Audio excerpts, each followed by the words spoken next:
Hello, everyone. I want to thank you for being present for today's press conference on SR 800, addressing the humanitarian crisis that is occurring in Tigray, Ethiopia.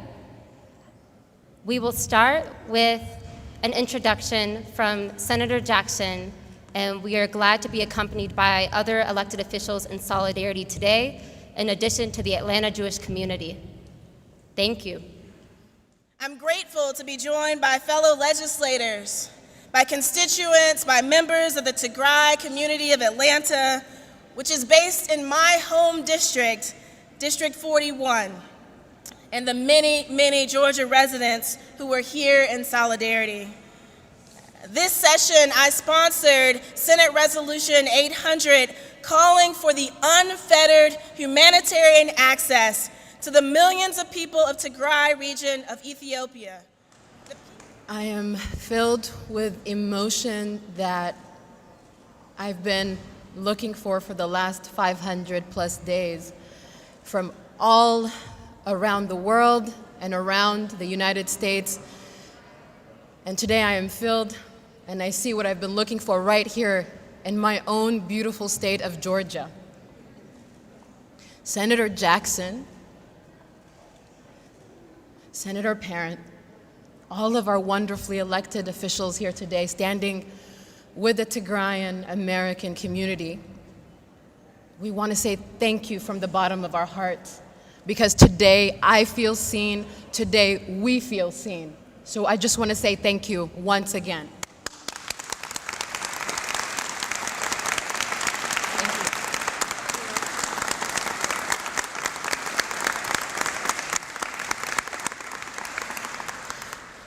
As all of the speakers have mentioned, we cannot begin to tell you what it feels like to know that you have the means to take care of your family, but all access to that family is cut off.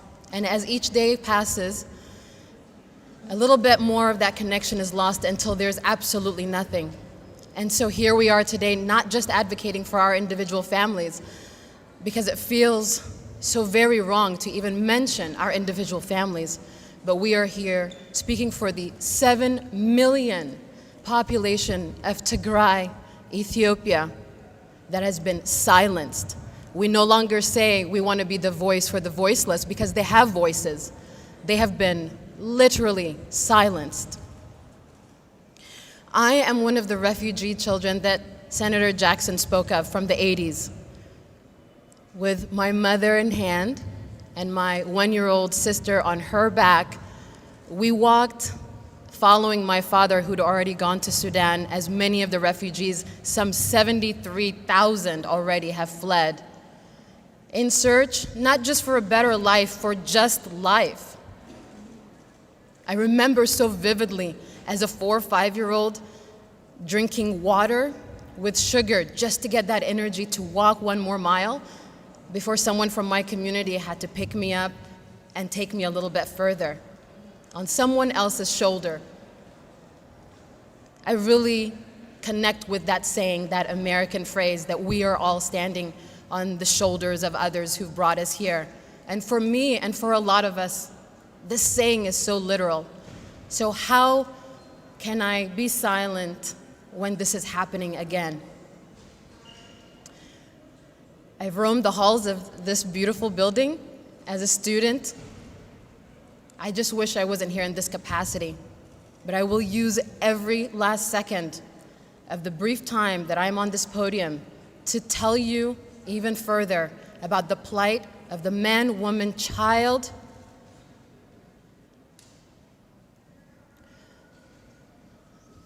that are in Tigray right now and what their lives are like. So when you hear me spout out these numbers, please make that connection that each one of these numbers, there are people and faces behind them that belong to me, that belong to us, and so many others across the country and across this world that you may never meet. But here I stand before you, and these beautiful faces and these amazing elected officials that say, I stand with Tigray. And I just pray that you make that connection. Let these not just be numbers that you hear from me today.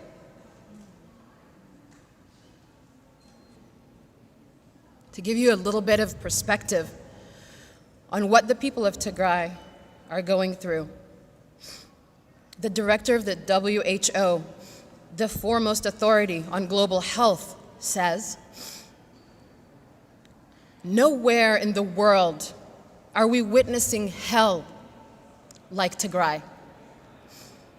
For more than a year, the 7 million people of Tigray in Ethiopia have been living under a de facto blockade by their own federal government. The army of that federal government, the neighboring Eritrean forces, as well as local militia that are sadly empowered by said federal government. It has been exactly 512 days today. Today, 512 days of complete, sealed silence, completely being shut out of the world under complete, as Senator Jackson said, telecommunication blackout.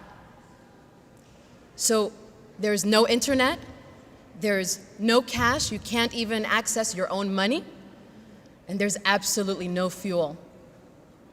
83% of the population does not have access to food, not just nutritious food, but food. Steady reports are coming out from the country that people are resorting to eating leaves, cactus juice. There's a famine in the region, and the only reason is because no one is allowed to go in and no one is allowed to come out. Periodic instances in the past where any food has been made available to enter through humanitarian aid, in the past, aid workers report only 1% of what is needed for the entire 7 million population has been able to get through. That's not even a joke.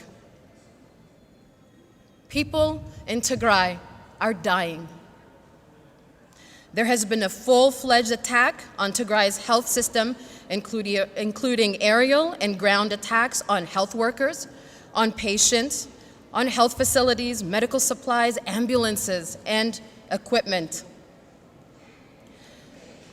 As assessed by humanitarian health workers, 80 to 90 of Tigray's health facilities have been deliberately destroyed by the Ethiopian federal forces, by, again, the allied neighboring Eritrean army and the local militia. That has meant no Band-Aids, no gauze, no dialysis fluid, no insulin, not even pain medication for surgeries, not for stitches, not for major surgeries, not for child labor, which a lot of the ambulances take care of in the rural areas. Imagine that. Stitches without painkillers. Now imagine surgery. And I'm not making it up, the footage is out there. It's on CNN, it's on BBC, it's readily available.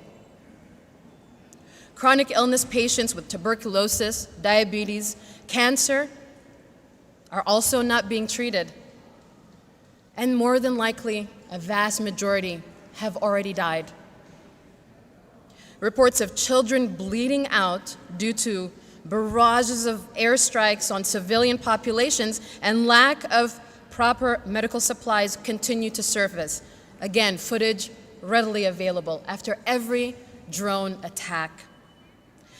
Attacks on factories and shelters, even near schools, and especially near schools, and especially near refugee camps within the region, as Tigray is known to house Eritrean refugees.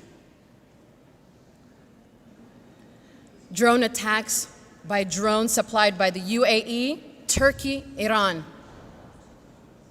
People in Tigray are dying. And when you think you've heard the most harrowing parts of this crisis, when you think there possibly can't be more, verified reports of thousands upon thousands of victims of sexual and gender-based violence.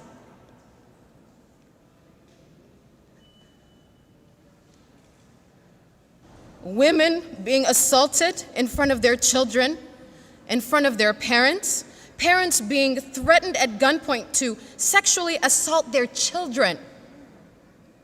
Sadistic. Metal rods and nails and trash inserted into women's genitalias in their wombs. And Tigrayan women and girls being told by their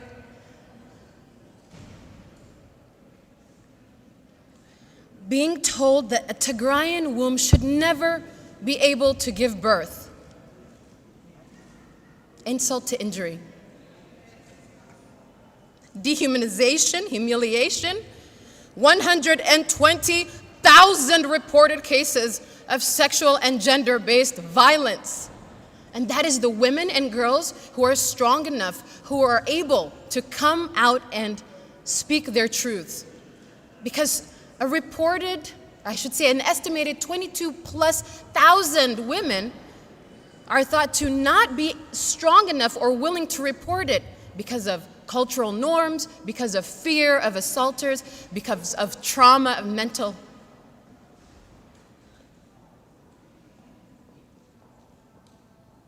A 120,000 women.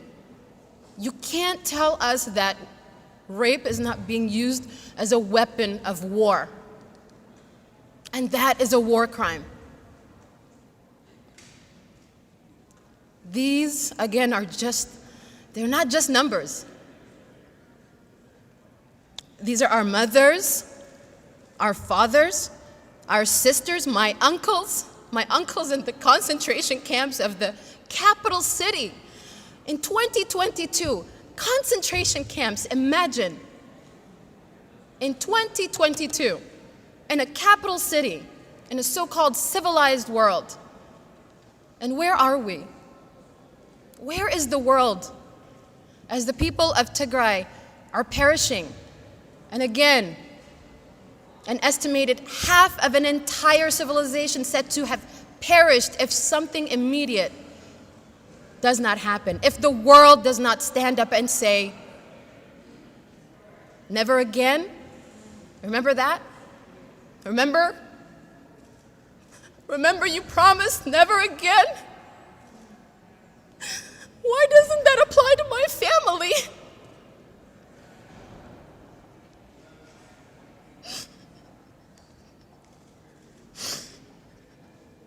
Where is the world? And so, I'll finish the way I started. Senator Jackson, Senator Parent, entire General Assembly who's standing literally behind us today. Thank you. We went all around the world, and you were here all along, saying we see you and we stand with you. Thank you.